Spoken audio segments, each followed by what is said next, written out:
Hello, and welcome to Community Schools in Overview. We will cover a good deal of information during this presentation, so let's discuss the agenda.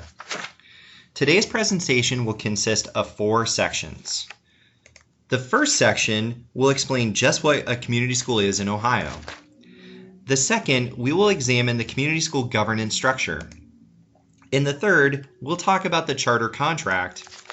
And in the last section, we will discuss information that will assist in supporting school improvement efforts in community schools. Without much further ado, let's get started. First, let's start with the basics. What is a community school in Ohio? In this section, we will touch on 5 topics as we talk about what a community school is in Ohio. First, we'll look at the legal definition and the required nonprofit status of a community school. After that, we'll review a brief legislative history of community schools in Ohio. Next, we'll provide an overview of how to access information about community schools in the Ohio Department of Education directory. We will talk about the limitations on where community schools can be located in the state. And then we'll wrap up this section with a few fun facts about community schools in Ohio.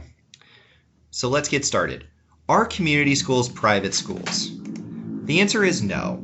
Under Ohio law, all community schools are a public school independent of a school district and part of the state's program for education. So you may ask, what is a charter school and is there a difference from a community school? The U.S. Department of Education and other states refer to a community school as a charter school. Ohio Revised Code and Ohio Administrative Code use the term community school. In Ohio, community schools and charter schools mean the same thing. State law also has something to say about the legal structure of community schools. By law, all Ohio community schools must be not-for-profit. All community schools established prior to April 8, 2003 to maintain a nonprofit corporation status if established after April 8, 2003. The community school must hold a public benefit corporation status. This means the governing authority of the community school must have articles of incorporation and hold a 501c3 status with the federal government. You can review each school's information on the Secretary of State's website. Next, we're going to spend a little time reviewing the legislative history of community schools. From the initial legislation in 1997 through present day, Ohio community schools continue to be the focus of numerous pieces of legislation. Community schools have been part of the public school landscape for almost 20 years. The initial piece of legislation, House Bill 215, established community schools as part of a pilot program located in Lucas County. 2 sponsors, the University of Toledo and the Lucas County Educational Service Center, were authorized to sponsor community schools within Lucas County. Shortly thereafter, the program was expanded beyond Lucas County, permitting startup community schools. In 2005, House Bill 66 included a large number of provisions that established requirements for e-schools. For the first time, state law defined a minimum and maximum school day for e-schools and required withdrawals of students untested for 2 consecutive years. While there have been many changes to community school law over the years since its inception in 1997, in 2015, the Ohio General Assembly passed a law which offered perhaps the largest change in community school law since the schools were first created in Ohio. That bill was House Bill 2. House Bill 2 focused on improving accountability, transparency, and oversight of community schools and their sponsors. House Bill 2 required all sponsors, even school districts and educational service centers, to be approved by the Department of Education. The bill spelled out required provisions in the contract between the department and sponsors, made refinements to the sponsor evaluation framework, required the department to develop a sponsor application and provide application deadlines. House Bill 2 also increased the focus on sponsor evaluation and financial accountability and transparency, including public release of sponsor evaluation ratings, refinements to reporting monthly enrollment and financial reports, restricted the ability of poor performing schools to change sponsors, prohibited sponsors from selling services to their schools, placed limitations on who is eligible to serve on community school governing authorities, and made changes to the content of the charter contract. House Bill 2 also included a requirement for community schools to submit annual budgets, execute a bond or cash guarantee for all new community schools prior to opening, and a requirement that the Department of Education develop and publish an annual community school operator performance report. As you can see, House Bill 2 was a significant piece of legislation with many, many provisions. Also included in House Bill 2, expanded financial reporting by school operators, increased record-keeping requirements for online community schools, additional provisions in charter contracts regarding blended learning. In 2018, more recent legislation made changes to how community schools must verify students' districts of residency, made changes to teacher licensure requirements for community schools effective July 1, 2019, and made temporary adjustments to sponsor evaluation framework. To accompany the training, a PowerPoint with the full legislative history is posted. As you can see, the amount of regulations placed upon community schools and their sponsors is similar, and in some cases greater, than their traditional public school counterparts. What if you're interested in finding information about a specific community school? Where do you look?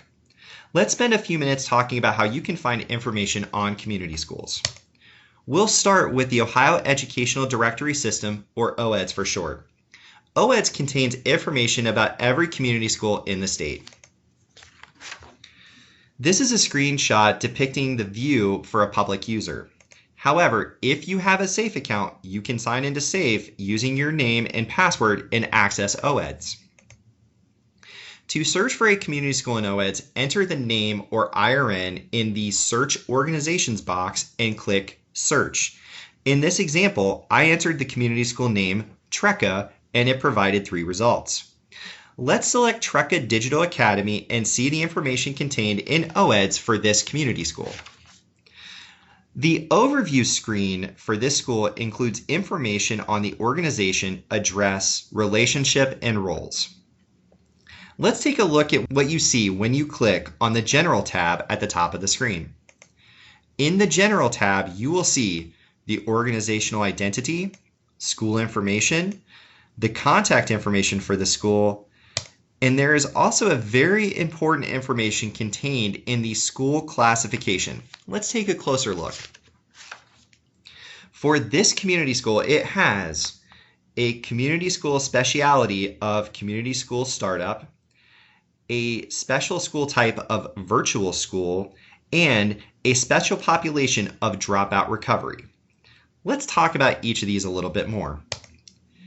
As you see looking at OEDS, you may have been wondering some of the terminology we're using. Let's start with community school specialty.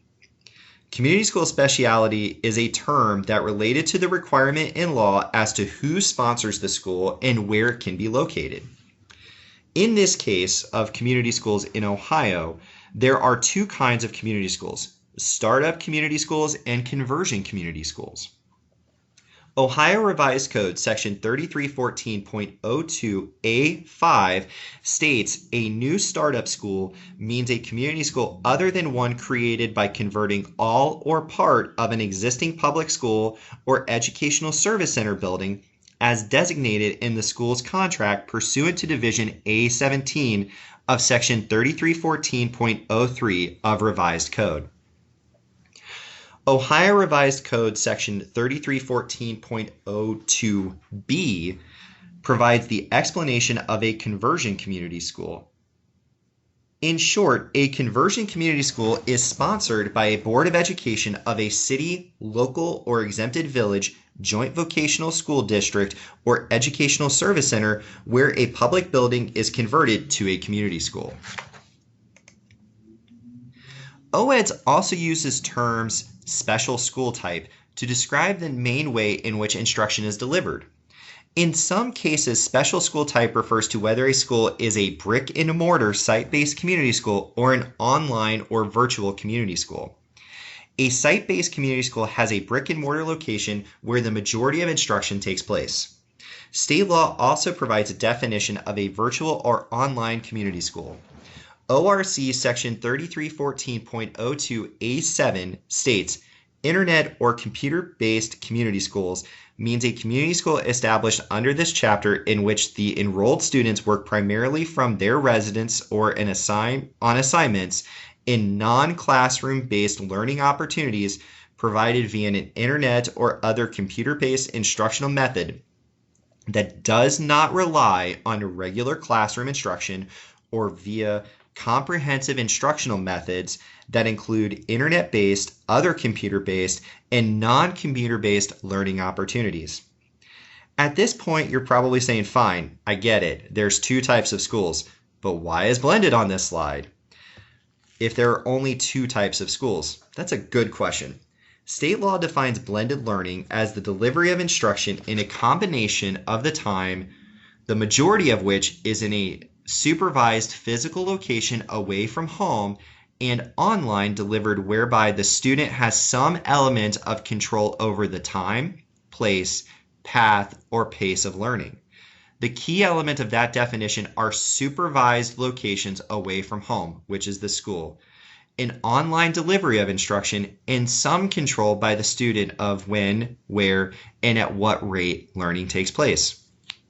Only site-based community schools can offer a blended model, but virtual or e-schools where students are working primarily from home are prohibited from implementing a blended model. All site-based community schools implementing a blended model must detail in their charter contract the type of blended learning model or models that will be used, a description of how students' instructional needs will be determined and documented, a method to use the determining competency, granting credit, and promoting students to a higher grade level, the school's attendance requirements, including how the school will document participation in learning opportunities, a description of how students' progress will be monitored, a description of how private student data will be protected, a description of the professional development activities that will be offered to teachers.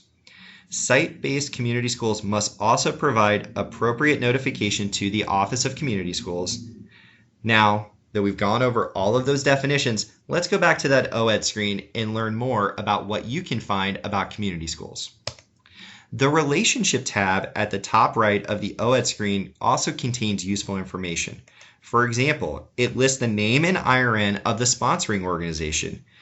If you click on the hyperlink name of the sponsoring organization, you will be able to see that entity's information in OEDs as well. Of course, the personnel and location tabs at the top of the screen also yield information that can be useful. The Department of Education website also offers an easy-to-use Find a School directory. Visitors to the site can search for community schools, chartered non-public schools, and district-accepted schools for open enrollment by county, grade level, and type of school. The directory provides basic information and a link to the school report card for districts and community schools. Wow, we have discussed the definition of a community school and a charter school, the nonprofit status of a community school, and even OEDs. Now let's talk about where state law says community schools can be located. Are there limitations on where community schools can be located? The answer is yes. Where a community school can be located is related in part to what type of community school it is and who sponsors the school. There are two types of schools. Conversion community schools are sponsored by a traditional school district, career center, or educational service center and are open in facilities owned or leased by the district or ESE. The sponsor converts the public school facility. Conversion schools can be open in any school district in the state. The second type of community school is called a startup community school. Startup community schools can be authorized by an approved sponsor but can only open in challenged school districts. What exactly is a challenged school district? That's a really good question that we're going to dive into. State law defines a challenged school district as a school district that is part of the pilot project area where Lucas County is located, or a school district that meets one of the more following conditions. On March 22nd, 2013, the district was in a state of academic or emergency or in a state of academic watch under Section 3302.03 of Revised Code, as that section existed prior to March 22nd, 2013. For two of the 2012-13, 2013-14, 2014-15, and 2015-16 school years, the district received a grade of D or F for the performance index score and a grade of F for the value-added progress dimension under Section 3302.03 of Revised Code. For the 16-17 school year and for any school year thereafter, the district has received an overall grade of D or F under Division C3 of Section 3302.03 of Revised Code, or for at least two of the three most recent school years, the district received a grade of F for the value-added progress dimension under Division C1E of that section.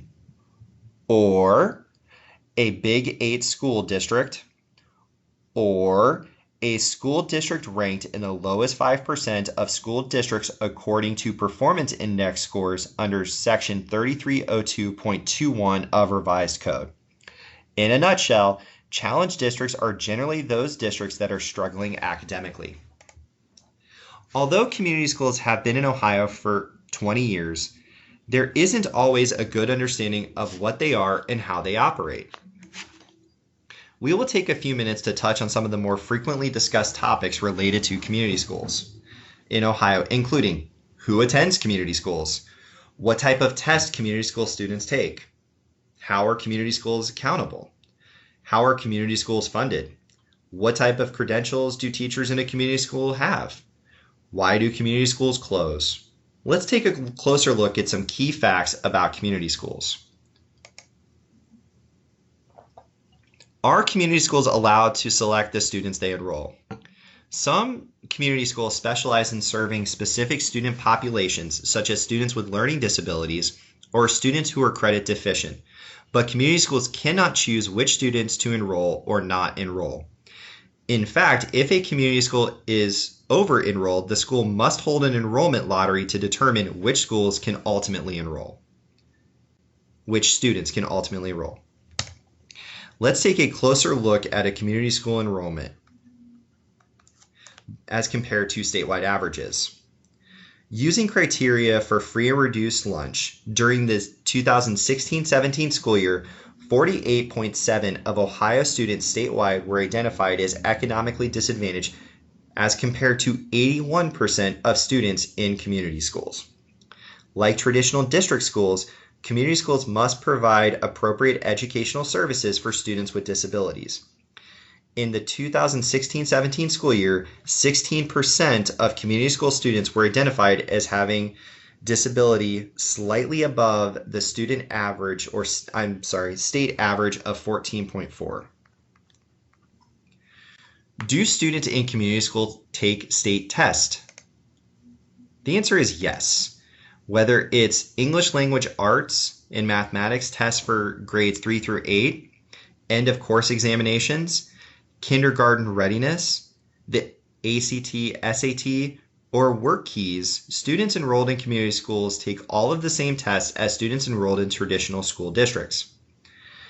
In addition to the state tests, students enrolled in community schools designated as dropout recovery schools are also required to take additional reading and mathematics tests twice a year to measure academic progress. What about academic accountability? Do community schools receive a report card? The answer is yes. Community schools receive state-issued report cards. Community schools designated as dropout recovery schools receive a state report card designed specifically for them, with non-dropout community schools receiving the traditional state school report card. Let's talk about graduation requirements. Do the students have to meet the same graduation requirements? The answer is yes. Students in community schools must meet the graduation requirements as students in traditional district schools. Are community school students subject to the third grade reading guarantee? The answer is yes. Community school students are subject to the third grade reading guarantee. How are community schools fiscally accountable? How are they financially accountable?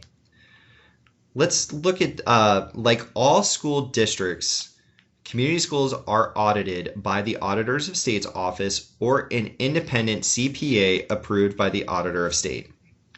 Community schools, like districts, submit financial forecasts twice a year. Community schools must also submit an annual budget to the Office of Community Schools. Lastly, community school operators that receive a management fee of 20% or greater must provide a detailed breakdown to the Auditors of State as part of the community school's annual financial audit. You may hear that community schools don't have to comply with most state laws.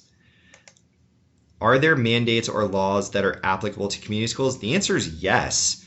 There are hundreds of state laws that apply to both community schools and school districts, as well as laws that apply only to community schools. Sponsors of community schools are responsible for oversight of the community school. Compliance with law and rules for both sponsors and schools is checked annually. School funding can be complicated, and community school funding is no exception. How are community schools funded?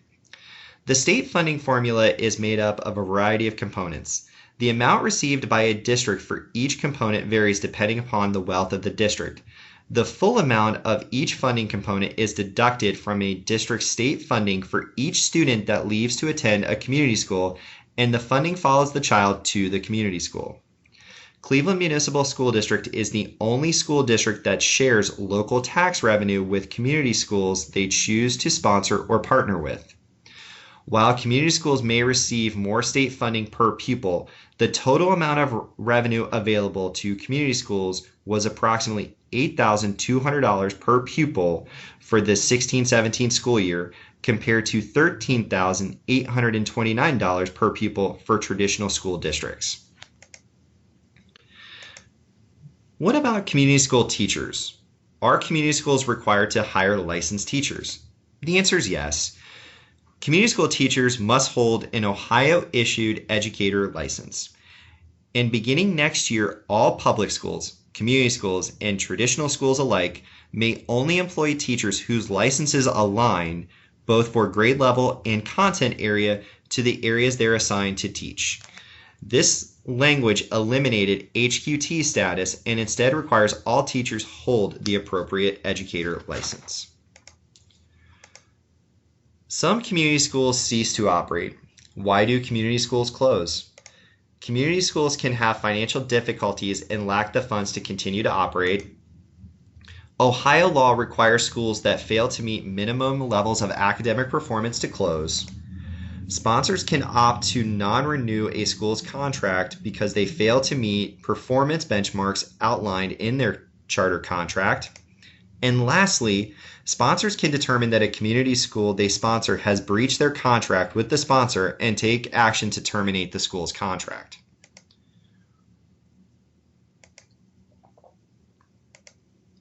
What about for-profit community schools? Why are some community schools operated as profit-making companies? Under Ohio law, there are no for-profit community schools. By law, all community schools must be nonprofit organizations. Most community schools are organized as public benefit corporations and are registered with the Ohio Secretary of State's office. Community schools may contract with a vendor for services necessary to operate or manage the school. On to Section 2. Now let's discuss the governance structure of a community school. In this section, we will cover 5 main areas. We will look at the hierarchy of the community school oversight. We will review the responsibilities of the Office for Community Schools. We will provide an overview of the legal responsibilities and evaluated quality practices of community school sponsors, the role of a community school that a governing authority has, and lastly, the relationship between community schools and operators and/or management companies. In Ohio, there is a specific hierarchy of oversight as demonstrated in this slide. The Ohio Department of Education is responsible for oversight, monitoring, and evaluation of sponsors. Sponsors apply to the department of seeking approval to authorize new and existing community schools. The department enters into an agreement or contract with sponsors outlining each party's responsibility, including sponsoring territory and a number of schools that can be sponsored. Sponsors in Ohio are synonymous with authorizers, which is the term used by the U.S. Department of Education and/or nationally. Sponsors approved by ODE are able to contract with or charter with a governing authority of an existing or a proposed community school. Governing authorities can apply to a sponsor seeking approval to open a startup or conversion community school. A governing authority operates like a school district board of education and is responsible for the academic, financial, and operational success of the community school. The governing authority may direct employee staff to implement the charter contract between the sponsor and the governing authority, or they may contract with an operator for instructional, fiscal, and/or operational services. An operator, also known as a management company, is a contracted vendor of the governing authority. The operator or management company does not have the authority outside of its contract. Specific duties and expectations are spelled out in the contract between the community school governing authority and operator. It's not unusual for community schools to contract for a variety of services. Operator contracts can range from covering a limited number of central office functions, such as fiscal management, EMIS reporting, and human resources. It can vary and expand to something known as a turnkey type of contract, where the operator handles all aspects of the community school's operation. Whether a school contracts for services or not, the governing authority is ultimately responsible for the community school's success. What does the Office of Community Schools do? Ohio Law ORC Section 3314.015A lays out the majority of statutory responsibilities for the Department of Education and the Office of Community Schools. State law makes it clear that the Department of Education has oversight of all community school sponsors, whether they be ESCs, universities, school districts, or nonprofit organizations, and charges the Office of Community Schools with 5 main tasks. Provide technical assistance to proposing parties, governing authorities, and sponsors, conduct training sessions and distribute informational materials, approve entities to be sponsors or community schools, monitor and evaluate as required under Section 3314.016 of Revised Code the effectiveness of any and all sponsors in their oversight of the school for which they have been contracted. Each year by December 31st, issue a report to the governor and the legislature regarding the effectiveness of academic programs, operation, and legal compliance, and of the financial condition of all community schools and the performance of community school sponsors.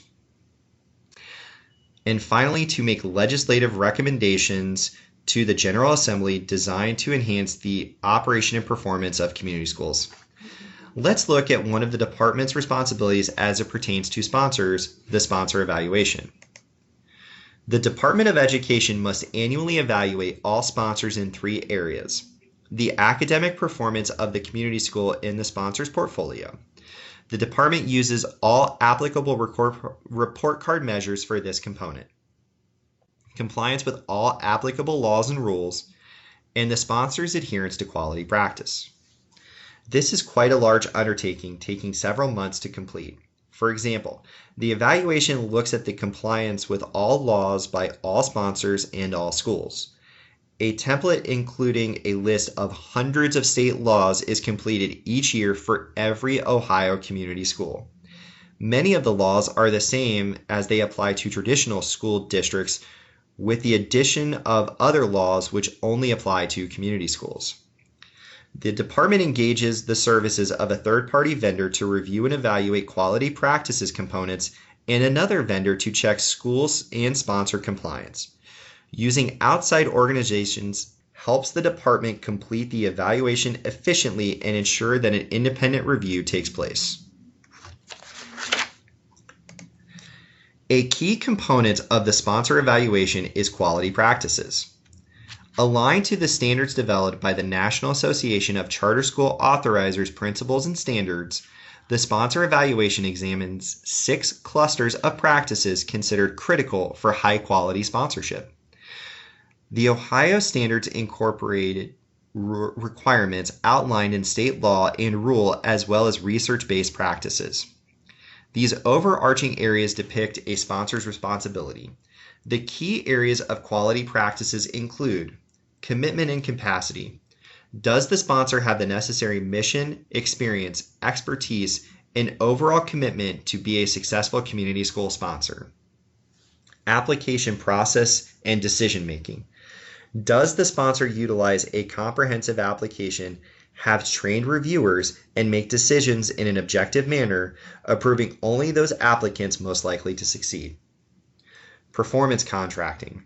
Does the sponsor's contract with the school they authorize provide a solid framework for accountability, clearly spelling out expectations? Oversight and evaluation.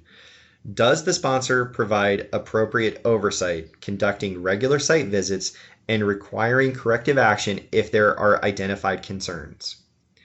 Termination and renewal decision making. What sort of review process do sponsors undertake with regards to continuing to authorize schools they operate?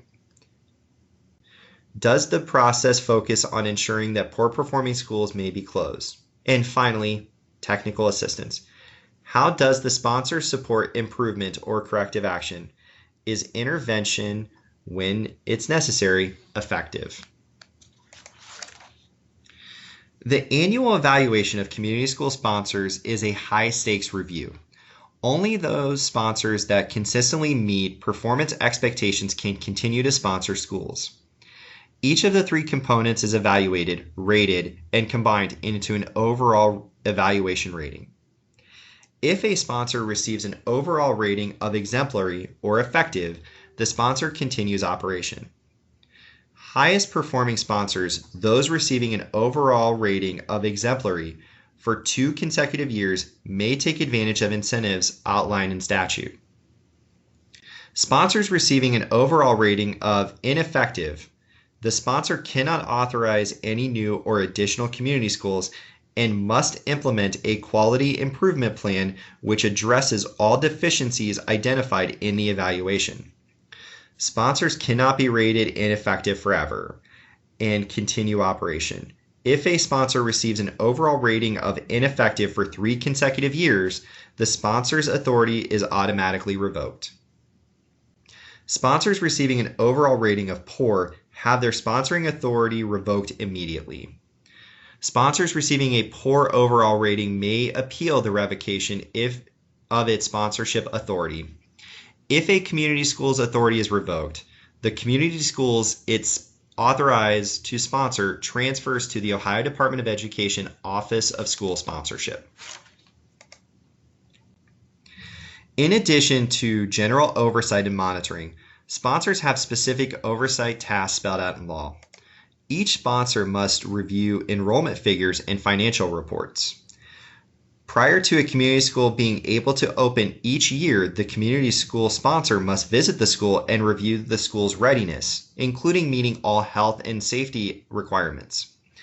The school provides assurances to the Office of Community Schools that requirements have been met. In addition to the site visit before school opens each year, community school sponsors conduct at least 2 additional site visits during the school year when school is in session. Copies of site visit reports are also submitted to the Office of Community Schools.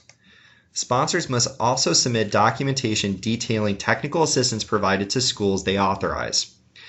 Typically, such technical assistance includes services such as professional development, training for governing authorities, and assistance identifying areas for improvement. When necessary, sponsors must address noncompliance with state law or the chartering contract. In most cases, sponsors require that schools implement a corrective action plan to address concerns. If a situation is more serious, such as failure to successfully implement a previous corrective action plan, sponsors can place schools on probation and increase oversight of the school. Circumstances that require immediate action, such as health or safety concerns or serious operational or fiscal impairment, a sponsor can suspend a school's operation. They can terminate the contract between the sponsor and the school and ultimately close the school. Sponsors play a key role in supporting continuous improvement for their schools, particularly those schools identified for comprehensive or targeted support, by providing technical assistance, monitoring implementation of improvement plans, and reporting the results of monitoring to the governing authority. For example, sponsors may have school improvement teams that partner with the Office of Community Schools and SST staff to support the work involved with school progress.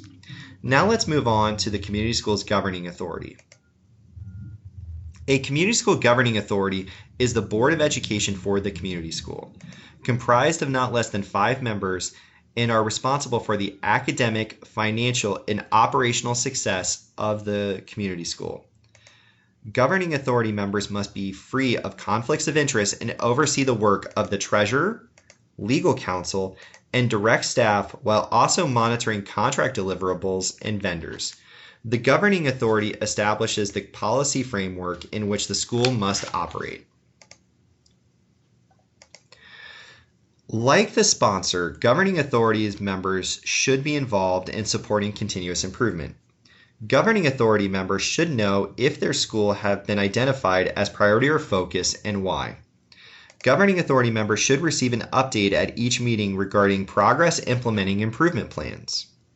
At each meeting, the governing authority should review academic, financial, or operational data to assess some aspect of the improvement plan development and its implementation. A community school governing authority should be reviewing plans and reports before they are submitted to the Department of Education to ensure they know and understand both successes and areas needing improvement. Governing authorities are responsible for reviewing and adopting financial forecasts and budgets and should ensure that resources are aligned to students and the school's needs. Governing authority members should be involved in stakeholder engagement, talking with staff, parents, students, families, and the community.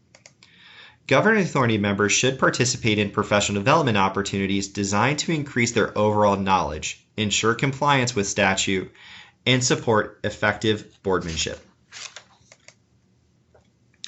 A governing authority may contract with an operator or management company for academic, fiscal, or operational services.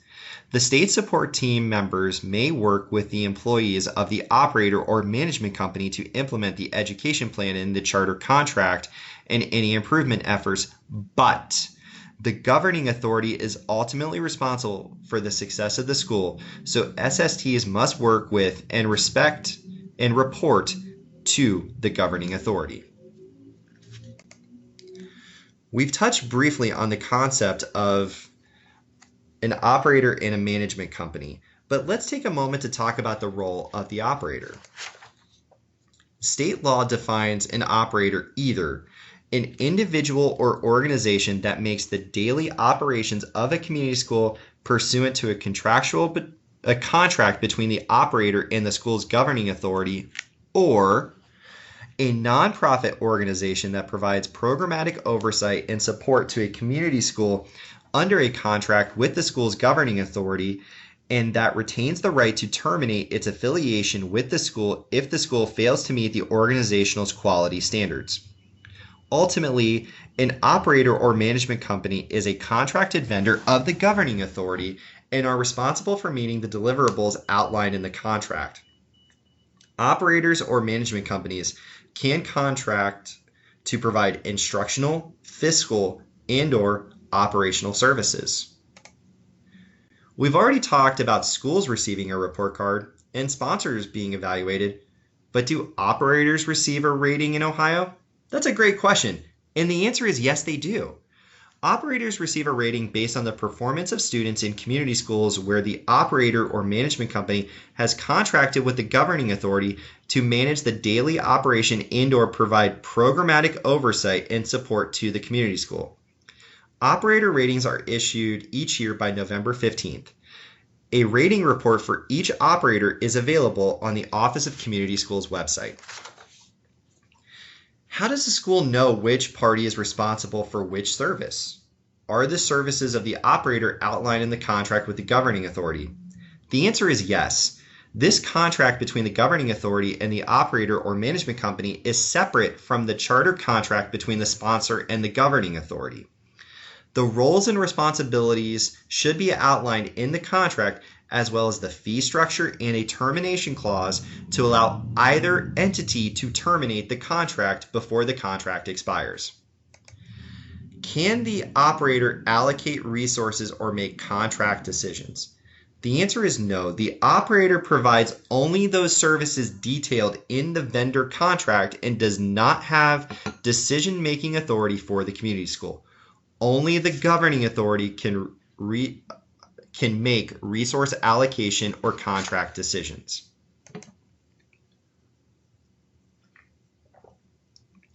Let's take some time exploring charter contracts. In this section, we'll be covering the content of the contract, the community school education plan, the community school's accountability plan, and the community school's contract with an operator or management company. Just as the State Board of Education grants charters to each school district and chartered non-public school in the state, the contract between the community school and its sponsor acts as the charter. In Ohio, state law spells out in detail what provisions must be included in each charter contract. If you're interested in learning more details about what exactly is in a community school's charter, you can find it listed in section 3314.03 of Ohio Revised Code. As you might expect, the charter contract includes the basics regarding how the school is expected to operate. What grade levels will they serve? What is the educational philosophy and model? Will the school service a specific population of students or offer a specific program such as a dropout recovery? Will the school be an online community school or a brick and mortar community school? Does the contract address all laws and rules with which the school must comply? What are the financial, operational, and academic performance expectations for the school, and what criteria will be used to assess school performance? A community school education plan is perhaps the most important part of the charter contract. A comprehensive plan is well thought out education plan and should include a clear and focused vision and educational philosophy for the school, an explanation of the students' educational needs, the curriculum that will be implemented, the instructional methods and delivery to implement the curriculum, provisions for the unique needs of students, for example, students with disabilities, students identified as homeless, students in foster care, and English language learners. The education plan should also outline how students will be assessed and student progress monitored, what are the performance expectations, how students will be graded and credits are awarded, how struggling students will be supported, specifically how federal funds will be used to support these students. It should include the structure of the school day and year and include the attendance expectations for students. Each charter contract includes an accountability plan. Basically, the accountability plan is the performance agreement between the community school and the sponsor for academic performance. An accountability plan should include specific goals and outcomes. These goals can be in relation to other similar schools or the district in which the community school is located. Absolute performance, such as scores or grades on state report card measures, progress over time. Ohio law requires that accountability plans include goals for all report card measures. The accountability plan identifies how progress in achieving goals will be measured. The accountability plan establishes a time frame, usually the term of the charter contract, for meeting academic goals, including what annual benchmarks the school is expecting to achieve. The accountability plan should also include expectations related to student and parent satisfaction surveys and teacher and climate surveys. The accountability plan should inform the school improvement plan required under ESSA. Every community school should have a solid business plan that outlines roles and responsibilities for operating the school. The operation or business plan should address financial performance, conditions, and stability. In Ohio, the charter contract at least includes the school's financial forecast. It should also include the plan for operations and who is responsible for facility management. What non-academic support services, such as food services and transportation, will be provided, and who will be responsible to provide those services? What is the role of the governing authority, particularly when it comes to monitoring management contracts? Who is responsible for assessing market conditions, changing student needs, and ensuring good customer service? Our final section deals with continuous improvement. We will discuss various ways you can use the information contained in this presentation to make and support improvement efforts in community schools. This section will address 4 different subtopics: building relationships to support continuous improvement, understanding the school's education plan, how the performance framework and performance measures in the accountability plan impact continuous improvement, and partnerships. Supporting and sustaining improvement is based in large part on the relationships. Community schools have much in common with traditional district schools, but there are important differences. Know the players. Have you met any of the members of the governing authority? Talked with the representatives of the school sponsor? Does the school have an operator, and have you talked with the operator? What communication have you had with the Office of Community Schools? Regular communication. Resources are often stretched thin. Keeping the lines of communication open and making a point of regular communicating with key players is critical in the implementation of effective improvement plans. Offer assistance and not judgment. Schools identified for comprehensive or targeted improvement support know that they're struggling. They need help, not judgment. Listen and observe. Ask questions and see what's happening. Don't prejudge the circumstances or take things at face value. Do the homework necessary to ask relevant questions and provide context for observations. How can understanding a community school's education plan help support academic improvement? The education plan is the roadmap for instruction and improvement. The more you understand the plan, the easier it is to support the schools effectively. Check the implementation of the plan. Is the desired curriculum in place and fully developed? Are teachers using the school's adopted curriculum? Have they been trained to properly use the curriculum? Do they have the appropriate materials to implement the curriculum effectively? Is intervention available to students' unique educational needs? There may be a very strong education plan, but the school is struggling with the implementation of that plan. What does the delivery of instruction look like?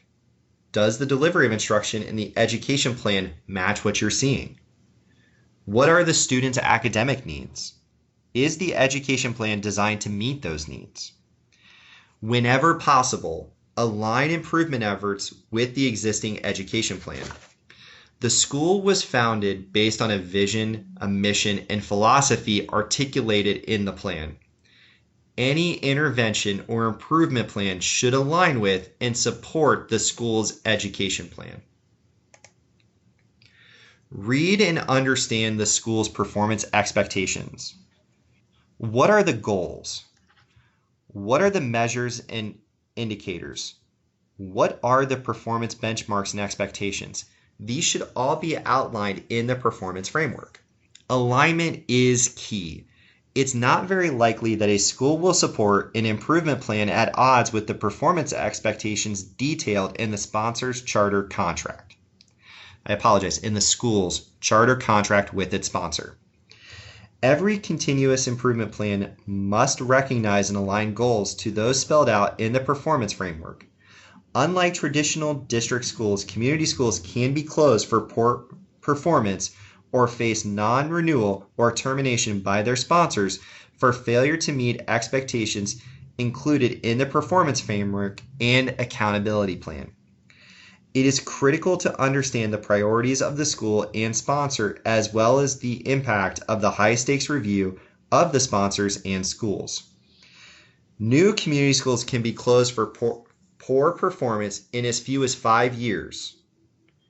Existing schools can meet the criteria for automatic closure due to poor academic performance in as little as 2 years.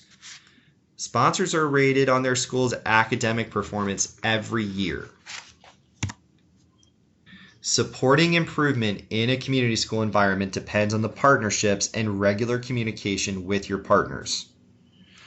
Both the community school governing authority and sponsors have direct legal responsibility for the well-being and performance of the school. The governing authority creates and maintains the policies and budgetary framework in which the school operates. Governing authority members have a fiduciary duty to the school to make sure that the school operates as envisioned. The sponsor monitors the school they sponsor, ensuring compliance with the state law and the charter contract, and providing technical assistance to support continuous improvement. The Office of Community Schools oversees and evaluates sponsors and is a contact point for the community school specific training and support. The Office of Improvement and Innovation has responsibility for statewide reporting and resources for all public schools. And finally, if the community school you're working with has an operator or contracts with a management company, make sure to work in concert with the operator. Most importantly, don't forget that supporting continuous improvement is ultimately helping expand opportunities, improve outcome for our students. A few final thoughts about community schools and supporting continuous improvement. Community schools are public schools, but they are schools of choice.